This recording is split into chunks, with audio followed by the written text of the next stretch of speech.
I've got some troubling news about England's royal family. I have some troubling news about England's royal family. Princess Catherine had entered the private Windsor briefing, expecting another routine discussion about the monarchy's future. Instead, one sealed palace file stopped her cold. Her hand remained on the first page while the room fell silent around her. The documents did not merely mention Queen Camilla. They described a secret succession framework designed to preserve Camilla's authority, access, and influence even after Prince William eventually became king. And Catherine immediately understood why that mattered. Catherine stared at the folder as a senior private secretary explained that palace archivists had uncovered it inside records from an earlier transition review at Windsor Castle. William stood beside her, sensing this was not routine paperwork. A royal transition review is an internal process used to prepare for how duties may change when one reign gives way to another. Yet, these pages went further. They describe guarantees preserving Camilla's household influence, access to the sovereign, and an advisory role during the opening phase of William's future reign. Catherine read one passage twice and stopped. William noticed her hand tighten before she looked at him. The disturbing part was not Camilla's future comfort or security. It was a quiet appearance of decisions touching her husband, their children, and the structure around them all, discussed without either parent being consulted. William took the file from her, his anger sharpening as he saw his accession treated like something that could be managed in advance. Catherine lowered her voice and told him not to move too quickly. First, they needed to know who had authorized it. William turned another page and found a handwritten routing code linked to an office connected with Camilla's household. The discovery worsened when Catherine noticed several amendments had been added after palace advisors rejected similar protections.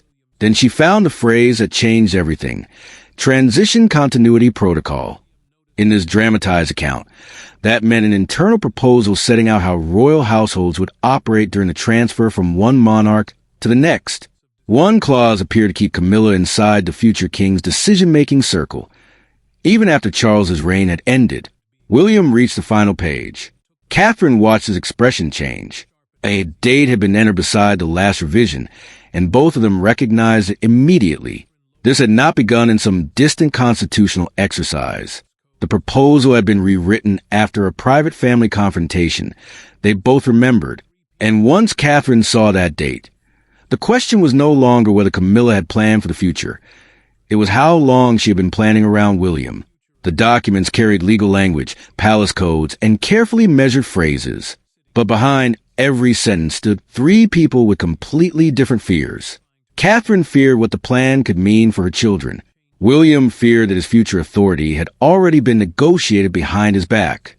And Camilla, sitting elsewhere inside the royal estate, faced a fear she had spent years trying to outrun. The possibility that one change of reign could erase everything she had fought to secure. Catherine stepped into the Windsor corridor and stopped before William could move ahead. The references to George, Charlotte, and Louis had changed the meaning of the file for her. This was no longer only about palace influence or future access. William's eventual accession would place him on the throne and move George directly beneath him in the line of succession, the formal order determining who inherits the crown. Any secret planning around that transition therefore reached straight into their family. Catherine could tolerate politics. She could not accept her children being written into arrangements their parents had never seen. William listened without interrupting, but his anger had not faded. The prince understood that every future sovereign would inherit duties, traditions, and responsibilities. Yet, these drafts suggested something more dangerous. That parts of his future household might already have been shaped before he had any authority to object. He turned back toward the briefing room and asked for every version of the document. Catherine followed because she knew the differences between those drafts might reveal whether they were looking at caution, ambition, or something far more calculated. Camilla received the call minutes later. She lowered herself into a chair as a private secretary told her that an old transition file had resurfaced at Windsor. The Queen Consort did not ask who had discovered it. She did not ask what Catherine had said. She asked only which version. That single question carried its own confession. She knew there had been more than one. Her fear was not simply exposure. It was uncertainty over exactly how much had now been uncovered. William soon found the answer. The The first draft dealt mainly with ceremonial arrangements and personal support. The second expanded access rights. The third went much further, suggesting that several appointments made during Charles's reign should temporarily survive into the next. That mattered because temporary appointments could still shape information, advice, and access during the most sensitive opening months of a new monarch's rule. Catherine then found another phrase buried inside the later pages. Incoming consort structure. A consort is the spouse of a reigning monarch, meaning the wording pointed directly toward her future role beside William. She read the passage again and felt the same cold shock return. Someone had not merely planned for Camilla, someone had been planning around Catherine too. William traced the strongest amendments to one repeated name. It was not Camilla's. It was a long-serving palace advisor who had attended a private family gathering 3 years earlier. The same evening, Catherine remembered for the silence that followed one difficult conversation. To understand why that advisor became so important, Catherine and William would have to return to one evening when a seemingly ordinary royal dinner became the point of no return. Every palace crisis has a moment that looks harmless until history turns back toward it. In this story, that moment came during a private dinner at Clarence's house. There were no cameras, no public speeches, and no dramatic announcement. Yet, one conversation about the future left Camilla shaken, William guarded, and Charles trapped between them. Catherine remembered the silence afterward. What she had never known was that within 48 hours, the first succession proposal was being drafted. Charles raised the subject almost casually, speaking about long-term household planning and how the monarchy would eventually change when William became king. The king knew that accession meant more than inheriting crown. It meant a new sovereign taking responsibility for advisors, staff, access, and the shape of the royal household itself.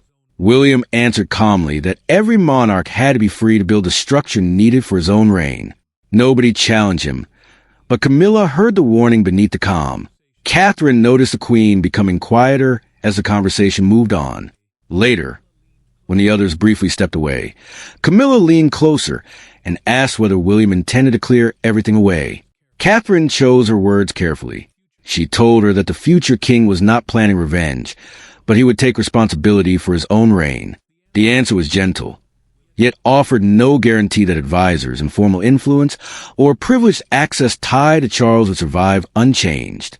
Charles returned to the question later that evening. He asked William privately whether some continuity could be preserved for people who had served him loyally. The prince moved his chair closer and told his father that loyalty deserved respect. But respect was not the same thing as permanent authority.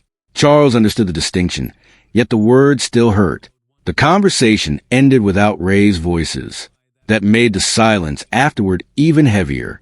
48 hours later, the long-serving advisor identified in the hidden documents submitted a request for a confidential review of post-accession continuity protections.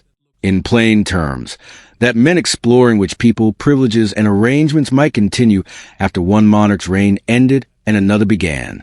Catherine stared at the date because it was the first hard link between the Clarence house dinner and the scheme now sitting before her. Catherine then found something worse. The earliest draft had focused only on practical protections for Camilla's staff, residence, and personal security. Months later, new language appeared. It proposed access to transition briefings and consultation rights, moving the plan from reassurance into influence.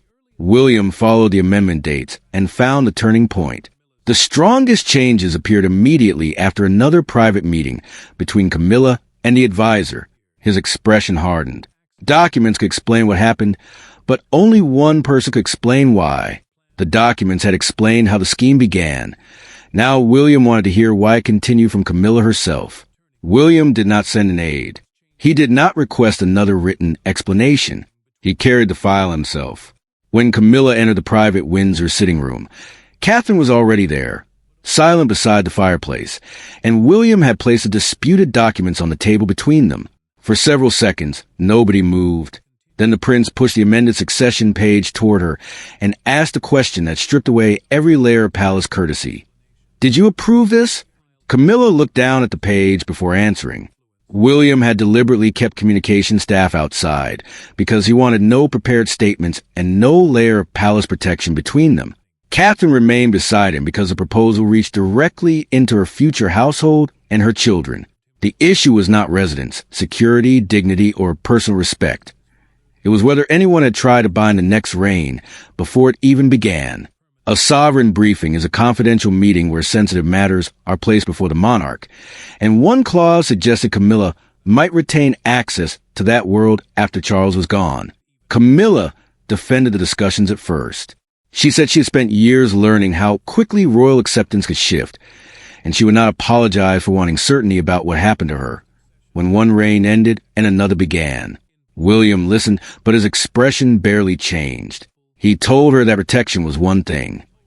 Preserving influence over decisions belonging to a future king was something else entirely. Catherine finally stepped into the argument. She asked why George's future household appeared in the file, and why her own role had been discussed without her knowledge. Camilla looked directly at her and insisted that the children were never targets. Catherine did not raise her voice. She simply answered that being included without consent was exactly the problem. That quiet response carried more weight than anger. Camilla then admitted she had authorized continuity discussions. She did not deny that, but she pointed to the strongest paragraph and said she had never requested access to William's sovereign briefings or demanded consultation rights after his accession. Her certainty changed the room. For the first time, the confrontation was no longer only about what she had done. It was about what someone might have done in her name. William turned the page and showed her the authorization code attached to the amendment. Camilla recognized the initials immediately. They belonged to the same long-serving advisor, connected to the earlier Clarence house dinner. Her anger vanished into alarm. She had allowed fear to open the door, but someone else appeared to have pushed it far wider. And Catherine reached for the earlier draft and froze again. Beside one approval line sat Charles's personal mark. Camilla's confession had complicated the truth, but Charles's mark made the next question unavoidable. How much power had the king actually given this proposal? Until that moment, William could still tell himself this had been a project built around his father rather than approved by him. Then the king's handwritten mark appeared at the bottom of an early draft. Charles read the page in silence when it was brought to him. He removed his glasses, set them beside the folder, and did not immediately defend himself. For William, that silence hurt more than anger. For Catherine, it revealed that the crisis was no longer about Camilla alone. Charles finally admitted that he had approved the original review. His intention, he said, had been narrow: protect Camilla's residence, personal security, staff support, and dignity after his reign ended. He had not meant to shape William's future court.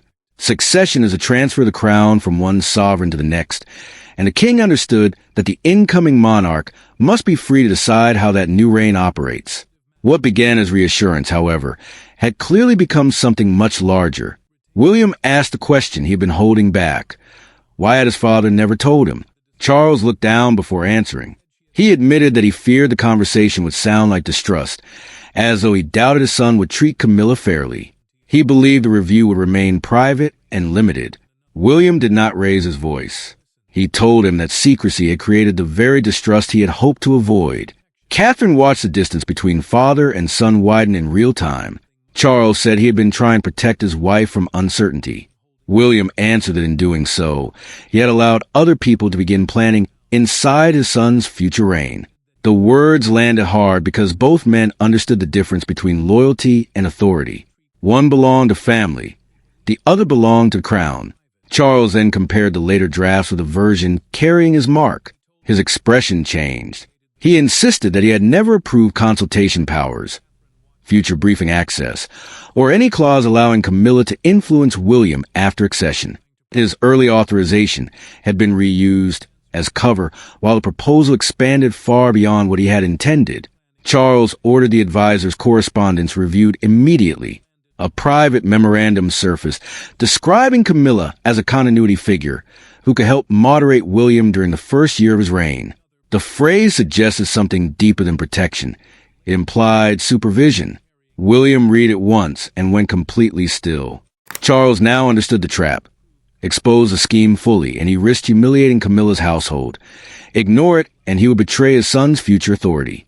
The king could no longer protect everyone at once, and the decision he made before sunset would leave one royal household fundamentally changed. By evening, the crisis had moved beyond angry questions. Charles signed a direct instruction terminating the entire transition project and removing the advisor who had expanded it.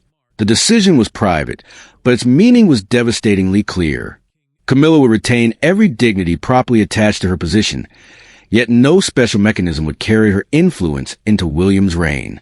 When she received the decision, she did not argue. She simply folded the page once and sat alone with what remained. Charles made the boundary unmistakable.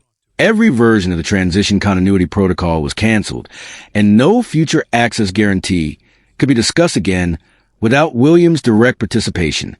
The king also removed the advisor from all succession-related duties. Succession planning is the process of preparing for the transfer of royal responsibility from one sovereign to the next, and he now understood how dangerous that process became when private fear was allowed to shape future power. Camilla received the instruction in her private sitting room after her secretary quietly withdrew.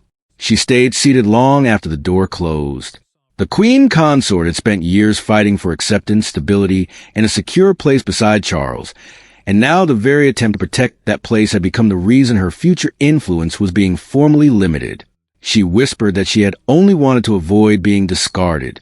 The words did not excuse what happened, but they exposed the fear beneath it. Catherine felt the first real sense of relief since opening the hidden file, yet she refused to celebrate. She told William that publicly humiliating Camilla would turn a necessary constitutional correction into a permanent family wound. The prince agreed, though his trust had been deeply damaged. He wanted the scheme dead, not the family destroyed.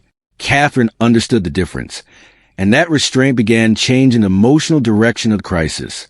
Catherine then read the latest correspondence review and found something unexpected. Months earlier, Camilla had questioned one draft in writing and warned that William must never feel controlled by the arrangement. Yet, she had stopped short of canceling the project. Her hesitation mattered. It proved she had recognized the danger, but allowed the process to continue anyway. The truth had become harder to reduce to one villain. Camilla had opened the door because she feared losing everything. The advisor had pushed the plan into far more aggressive territory. Charles had unintentionally given it legitimacy with his original approval. Catherine could now see how insecurity, loyalty, and silence had combined into something none of them fully controlled. Then an unexpected request arrived that night. Camilla wanted to see Catherine privately. No Charles, no William, no advisors, no documents. For the first time since the file was opened, the next decision would not be made through palace machinery, but between two women facing each other alone. There were no officials taking notes when Catherine entered. No folders waited on the table. Camilla had deliberately removed every institutional barrier that had shaped the crisis. For once, the two women were not future queen and current queen, rival households, or names inside a succession plan. They were simply Catherine and Camilla. One felt betrayed, the other felt exposed. And what passed between them in that private conversation finally changed the direction of the entire story. Camilla had asked a meeting at Clarence's house because she wanted no advisors, no secretaries, and no palace machinery speaking for either of them. Catherine accepted for one reason. The protocol was already dead. Nothing said in that room could restore it. The meeting was not about negotiation. It was about motive. A transition protocol is simply a plan for how duties and access might change when one reign ends and another begins. And Catherine now wanted to understand why fear had been allowed to shape one so aggressively. Camilla admitted the truth without trying to soften it. The coming change of reign terrified her.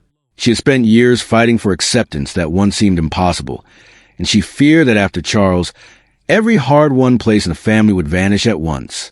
The queen consort said she had wanted certainty, not control. Catherine listened, but she did not let sympathy erase the damage. Catherine answered with the moment she could not forget.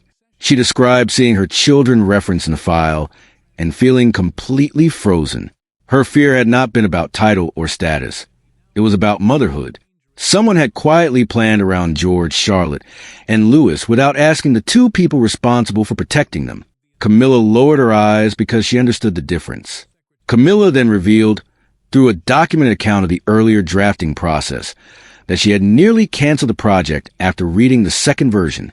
She had objected to several clauses, but allowed herself to be convinced that formal guarantees were normal continuity planning.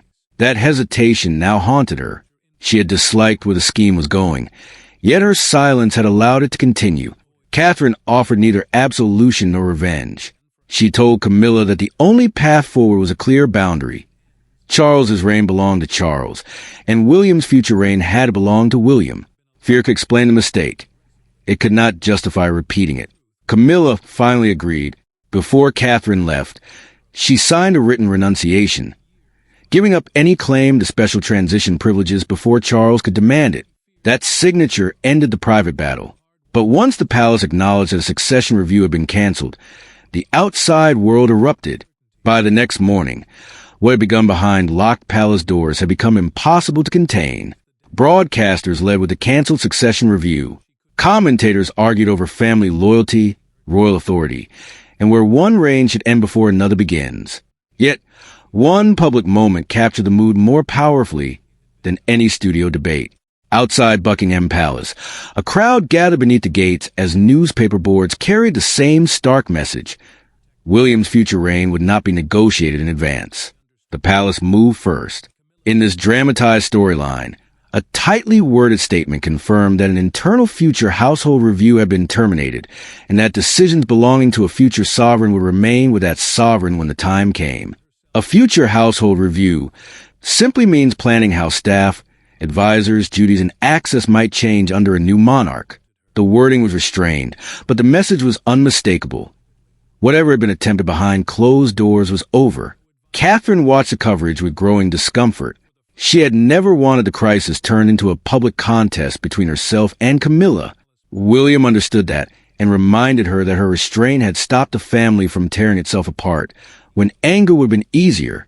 The prince told her quietly that refusing humiliation had protected more than Camilla.